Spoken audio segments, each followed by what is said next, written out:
Hello everyone. आज की इस क्लास में जनजातीय समाज से संबंधित प्रश्नों को कराया जाएगा। ये थर्ड क्लास है, इससे पहले 2 क्लासेस हो चुकी हैं। आप सभी इस वीडियो को ज़्यादा से ज़्यादा लोगों के साथ शेयर जरूर कर दीजिए। एक इन्फॉर्मेशन है, समाजशास्त्र से संबंधित सभी परीक्षाओं के लिए यहाँ पर प्रैक्टिस सेट एंड सोशियोलॉजी के नोट्स पीडीएफ फॉर्मेट में प्रोवाइड कराए जा रहे हैं। इससे संबंधित जानकारी के लिए यहाँ पर एक व्हाट्सएप नंबर दिया गया है, जिस पर आप मैसेज करके पूरी जानकारी ले सकते हैं। नंबर है 790-555-3851। इसके अलावा समाजशास्त्र के नोट्स की बात की जाए तो ये सभी परीक्षाओं को ध्यान में रखकर तैयार किए गए नोट्स हैं।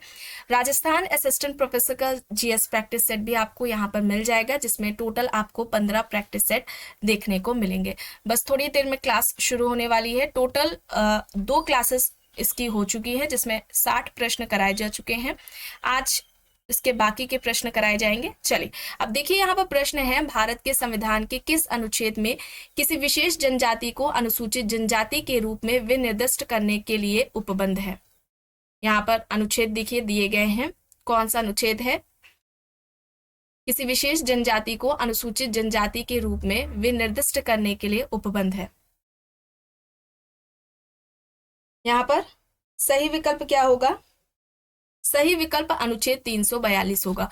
और ये अधिकार किसके पास है? राष्ट्रपति के पास है। राष्ट्रपति अनुसूचित जनजाति आयोग की सिफारिश पर ही किसी अमुक जनजाति को अनुसूचित जनजाति घोषित कर सकता है। कौन से अनुच्छेद के तहत? 342 अनुच्छेद के तहत। ऑप्शन ए यहाँ पर राइट आंसर होगा। प्रश्न है, वेरियर एल्विन ने भारत की जनजाति आबादी के लिए निम्न में से किस नीति के पक्ष का समर्थन किया था? रोजगार एवं शिक्षा में आरक्षण, भूमि सुधार एवं कृषि अधिकार, जनजातीय जीवन शैली में राज्य का कोई हस्तक्षेप ना होना, राष्ट्रीय जीवन में उनका संपूर्ण एकीकरण। वेरियर एल्विन ने भारत की जनजातीय आबादी के लिए निम्न में से किस नीति के पक्ष का समर्थन किया था? तो यहाँ पर सही क्या होगा? सही विकल्प होगा अनुच्छेद ऑप्शन सी, जनजातीय जीवन शैली में राज्य का कोई हस्तक्षेप ना होना। इनके देखिए, जनजातियों की समस्याओं को दूर करने के लिए, जनजातियों के विकास के लिए जो नीतियां लाई गई थी, जिसमें पहली नीति वेरियर एल्विन के द्वारा लाई गई थी, और ये नीति है अलग थलग की नीति। ठीक है, ये नीति कौन सी है? अलग थलग की नीति है। ये वेरियर एल्विन के द्वारा लाई गई थी, और इन्होंने नेशनल पार्क का कॉन्सेप्ट भी दिया था। राष्ट्रीय उपवन की जो अवधारणा है, ठीक है, ये किसका कॉन्सेप्ट है? वेरियर एल्विन का है। ये 2 इंपॉर्टेंट है वेरियर एल्विन के, तो ये याद रखिएगा। परीक्षाओं में प्रश्न इस तरीके से पूछा जाता है। चलिए अब यहाँ पर देखिए, प्रश्न है, पनिका जनजाति किस प्रदेश में पाई जाती है? बिहार, मध्य प्रदेश, उत्तर प्रदेश, ओडिशा। यहाँ पर ऑप्शंस दिए गए हैं। पनिका जनजाति कहाँ में देखने को मिलती है? तो यह पनिका जो जनजाति है, यह हमें उत्तर प्रदेश में देखने को मिलती है। ऑप्शन सी यहाँ पर राइट आंसर हो जाएगा। प्रश्न है, जनजातियों में युवा संगठन कहलाता है मोरूज, इलोची, रंगभंग, डॉर्मेट्री। युवा संगठन या कहा जाए युवागृह। ठीक है, युवागृह के बारे में पूछा जा रहा है। डॉर्मेट्री बोलते हैं युवागृह, ठीक है, हिंदी में युवागृह है।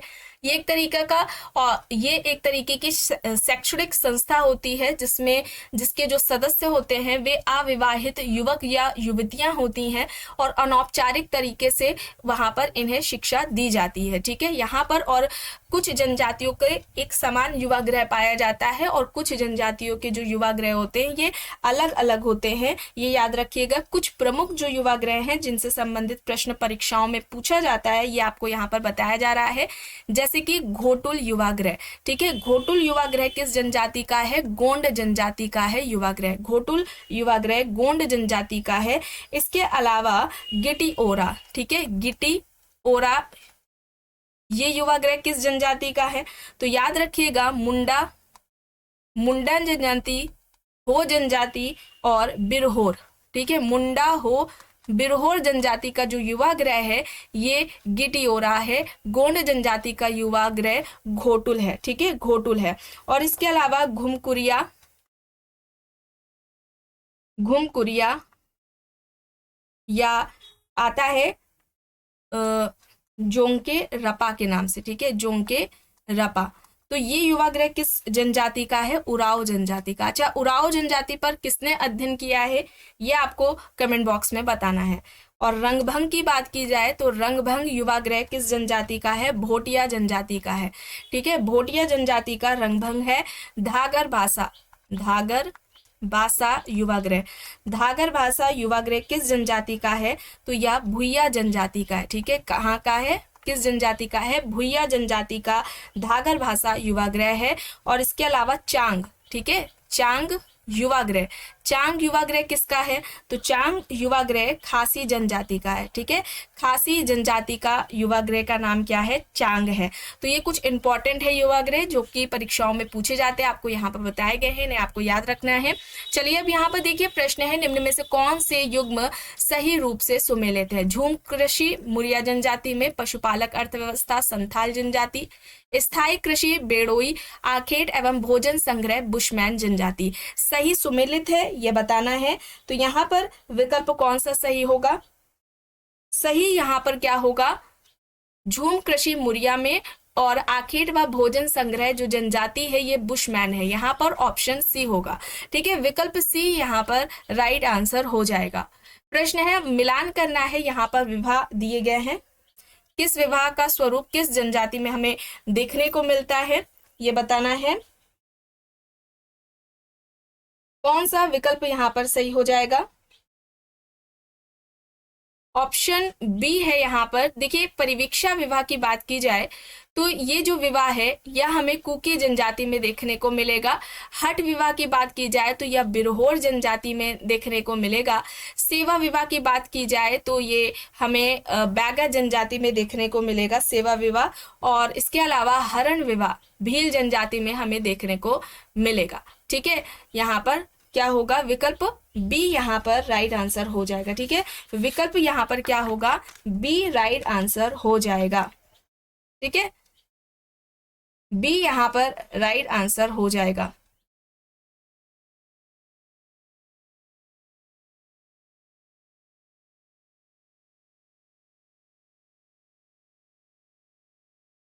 ठीक है, सेवा विवाह बैगा के अलावा गोंड बिरहोर में भी है, गोंड बिरहोर में भी है। ठीक है, गोंड बिरहोर में भी देखने को मिलता है। हरण विवाह की बात की जाए, हरण विवाह है तो याद रखिएगा हरण विवाह हमें बिरहोर में, संथाल में, मुंडा में, भूमिज में, भील में, नागा,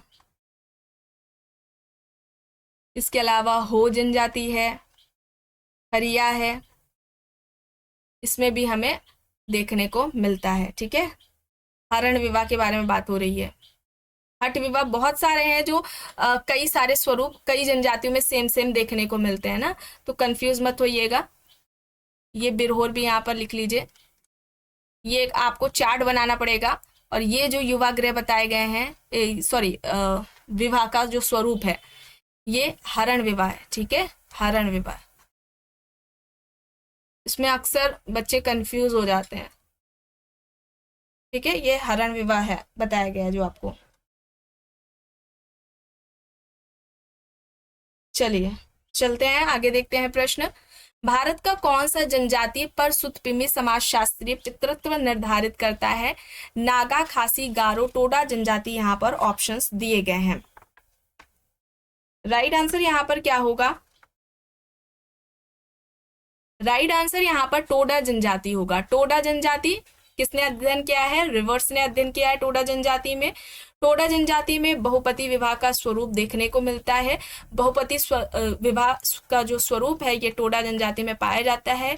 कन्यावध की जो प्रथा है ये यहाँ पर हमें देखने को मिलती है, कन्याओं को मार दिया जाता है। कन्यावध प्रथा हमें टोडा जनजाति में देखने को मिलती है, जिस वजह से वहां पर बहुपति विवाह देखने को मिलता है। ठीक है, और यहाँ पर जो परसुतपिमी संस्कार है ये किस जनजाति से संबंधित है? टोडा जनजाति से संबंधित है। जनजाति में जो पिता का निर्धारण है वो सांस्कृतिक रूप से किया जाता है।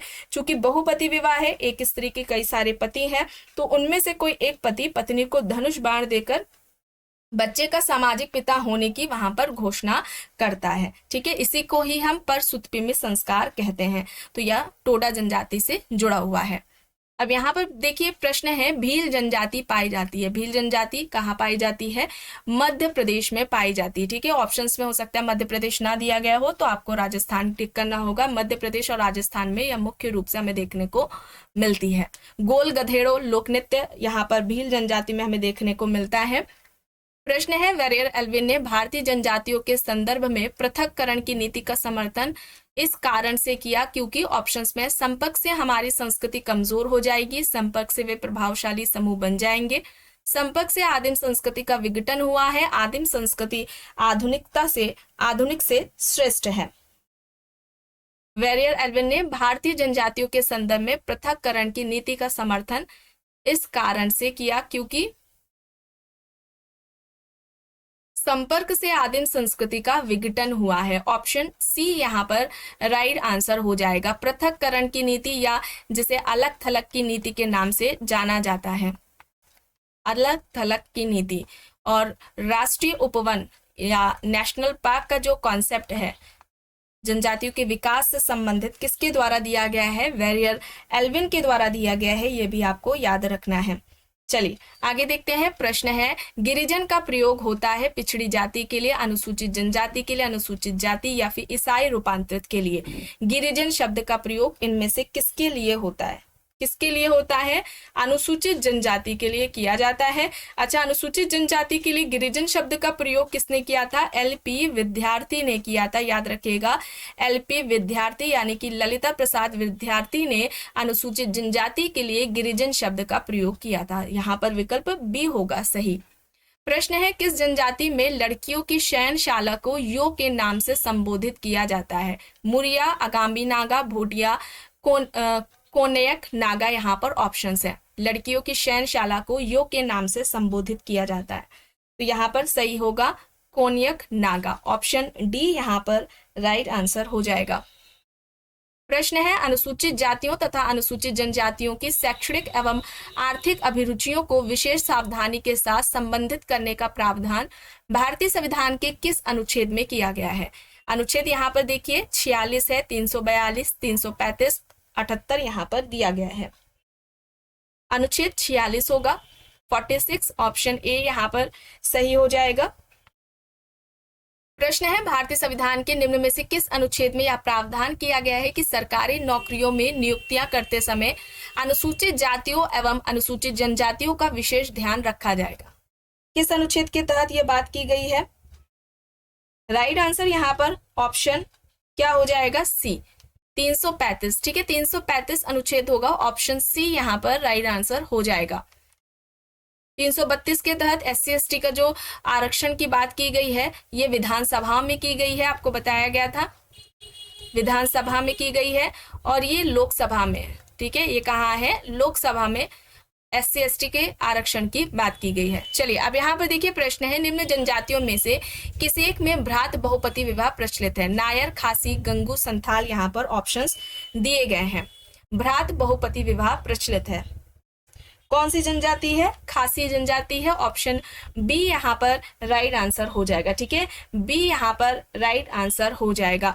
ठीक है, बी यहाँ पर सही हो जाएगा। नायर जनजाति की बात की जाए, ठीक है, नायर जनजाति की बात की जाए जिसमें कि हमें अभ्रातक बहुपति विवाह देखने को मिलता है। अभ्रातक बहुपति विवाह का स्वरूप हमें नायर जनजाति में देखने को मिलता है। इसमें क्या होता है? नायर जनजाति विशेष तौर पर कैसी इसमें व्यवस्था पाई जाती है? मातृवंशीय, मात्र सत्तात्मक ये जनजाति है। इसमें उत्तराधिकार व जो वंश का निर्धारण होता है वो माता के आधार पर होता है, और जो पुरुष होता है वो परिवार का स्थायी सदस्य नहीं होता है। इस जनजाति में जो परिदर्शक पति है, ठीक है, याद रखिएगा, परिदर्शक पति। परिदर्शक पति किस जनजाति से संबंधित है? नायर जनजाति से। विजिटिंग हस्बैंड, ठीक है, ये जो कॉन्सेप्ट है ये किस जनजाति से संबंधित है? नायर जनजाति से। तो ये यहाँ पर परिदर्शक पति की जो व्यवस्था है या अवधारणा है किस जनजाति से जुड़ी हुई है? नायर जनजाति से जुड़ी हुई है, नायर जनजाति से संबंधित है, इसे याद रखिएगा। यहाँ पर खासी विकल्प बी सही है। प्रश्न है, परिवीक्षा विवाह की प्रथा निम्न में से किस जनजाति में पाई जाती है? खड़िया, कुकी, गोंड, भील यहाँ पर ऑप्शंस है। परिवीक्षा विवाह की प्रथा किस जनजाति में देखने को मिलती है? कुकी जनजाति में। ऑप्शन बी यहाँ पर सही होगा, विकल्प बी यहाँ पर राइट आंसर हो जाएगा। प्रश्न है, अब यहाँ पर मिलान करना है, आरक्षण से जुड़ा हुआ है यहाँ पर।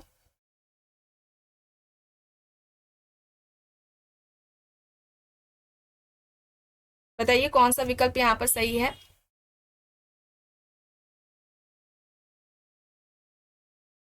पंचायत में अनुसूचित जाति व अनुसूचित जनजाति का जो आरक्षण है, ठीक है, ये अनुच्छेद 243 डी होगा यहाँ पर, इससे संबंधित। नगर पालिकाओं में अनुसूचित जाति व अनुसूचित जनजाति का जो आरक्षण है, यह अनुच्छेद यहाँ पर 243 टी होगा, ठीक है, 243 टी होगा। लोकसभा में अनुसूचित जाति व जनजाति का जो आरक्षण है, ये 330 होगा, ठीक है, 330 होगा। और विधानसभाओं में जो SC ST आरक्षण की बात की गई है, ये 332 अनुच्छेद में की गई है। विकल्प डी यहाँ पर सही है, ठीक है, विकल्प डी यहाँ पर सही है, ये 243 है, ठीक है, ये याद रखिएगा। चलिए अब यहाँ पर देखिए, प्रश्न है, निम्न में से किसके द्वारा अनुसूचित जनजाति के लिए वनवासी शब्द का प्रयोग किया गया? Verrier Elwin, Majumdar, ML Srikant, Hutton, यहाँ पर ऑप्शंस दिए गए हैं।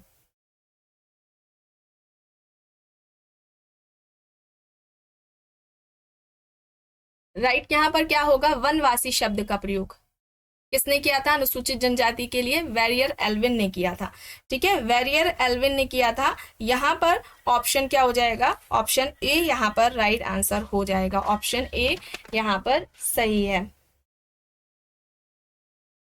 प्रश्न है, निम्न में से किस मातृवंशीय जनजाति में परिदर्शक पति विजिटिंग हस्बैंड का कॉन्सेप्ट पाया जाता है? अभी बताया गया था नायर जनजाति में, ठीक है, नायर जनजाति में इसमें अभ्रातक बहुपति विवाह देखने को मिलता है। नायर जनजाति चूंकि मात्र सत्तात्मक मातृवंशीय व्यवस्था इसमें पाई जाती है, वंश व उत्तराधिकार का निर्धारण माता के आधार पर होता है, और इसमें जो पति होता है, ठीक है, वो क्या होता है? स्थायी सदस्य नहीं होता है, आता जाता रहता है, इस वजह से इसे परिदर्शक विजिटिंग हस्बैंड कहा गया है। यहाँ पर ऑप्शन बी नायर होगा। प्रश्न है, इनमें से किसके द्वारा भ्रातक बहुपति विवाह को तिब्बती बहुपति विवाह कहा गया है? हट्टन, रिवर्स, मैक्लेलन, LP विद्यार्थी, यहाँ पर ऑप्शंस है। भ्रातक बहुपति विवाह को तिब्बती बहुपति विवाह किसके द्वारा कहा गया है? मैक्लेलन ने कहा था, ऑप्शन सी यहाँ पर राइट आंसर होगा। हट्टन ने, ठीक है, हट्टन ने अनुसूचित जाति को, ठीक है, अनुसूचित जाति को क्या कहा था? बाहरी जाति, ठीक है, बाहरी जाति या बहिष्कृत जाति शब्द से संबोधित किया था अनुसूचित जाति को। प्रश्न है, निम्न में से किस जनजाति की दुग्धशाला मंदिर के समान है जिसमें स्त्रियों का प्रवेश वर्जित है? बैगा, गोंड, हो और टोडा जनजाति यहाँ पर विकल्प दिया गया है। किस जनजाति की दुग्धशाला मंदिर के समान है जिसमें स्त्रियों का प्रवेश वर्जित है? कौन सी जनजाति है? टोडा जनजाति है, ठीक है। टोडा जनजाति पे किसने अध्ययन किया? रिवर्स ने अध्ययन किया। ये एक पशुपालक जनजाति है, ठीक है, पशुपालक यह जनजाति है, भैंस पालती है मुख्यतः, और इसीलिए बोला गया था कि वहां के जो दुग्धशाला है मंदिर के समान है, इसमें स्त्रियों का जो प्रवेश है वो वर्जित है। टोडा जनजाति में बहुपति विवाह का स्वरूप देखने को मिलता है, ठीक है, बहुपति विवाह का जो स्वरूप है ये टोडा जनजाति में देखने को मिलता है। किस वजह से बहुपति है? क्योंकि वहां पर कन्यावध की प्रथा पाई जाती है, ठीक है, कन्यावध प्रथा पाई जाती है, और जिस वजह से ही यहाँ पर बहुपति विवाह का स्वरूप हमें देखने को मिलता है। यहाँ पर ऑप्शन डी हो जाएगा। गोंड जनजाति की बात की जाए तो यहाँ पर विनिमय विवाह पाई जाती है, ठीक है, विनिमय विवाह, विनिमय विवाह का जो स्वरूप है ये गोंड जनजाति में हमें देखने को मिलता है। यहाँ पर विकल्प डी है। चलिए अब यहाँ पर देखिए, प्रश्न है, इनमें से किस जनजाति में सुरहुल त्योहार मनाया जाता है, या सरहुल त्योहार किस जनजाति में मनाया जाता है जिसे धरती विवाह के नाम से जाना जाता है? विकल्प में यहाँ पर उराव, संथाल, थारू, चेचू जनजाति यहाँ पर दिया गया है। इनमें से किस जनजाति में सरहुल त्योहार मनाया जाता है जिसे धरती विवाह के नाम से जाना जाता है? तो यहाँ पर सही विकल्प उराव जनजाति होगा, ठीक है, उराव जनजाति होगा। ऑप्शन ए यहाँ पर राइट आंसर हो जाएगा। प्रश्न है, किस जनजाति में भाई बहन के बीच परिहार संबंध पाए जाते हैं? वेड्डा जनजाति, थारू जनजाति, टोडा और खरिया जनजाति यहाँ पर ऑप्शंस दिए गए हैं। सही विकल्प यहाँ पर क्या हो जाएगा? सही विकल्प यहाँ पर क्या होगा?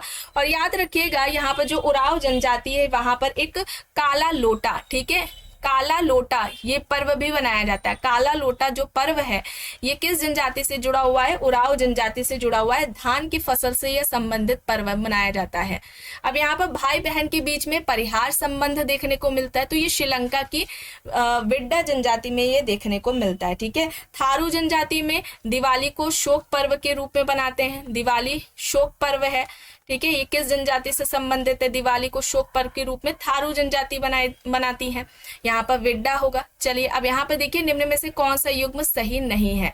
उरांव जनजाति सरहुल त्योहार, थारू जनजाति दीपावली शोक पर्व के रूप में, न्यूयर जनजाति प्रेत विवाह, नायर जनजाति ताड़ी नृत्य।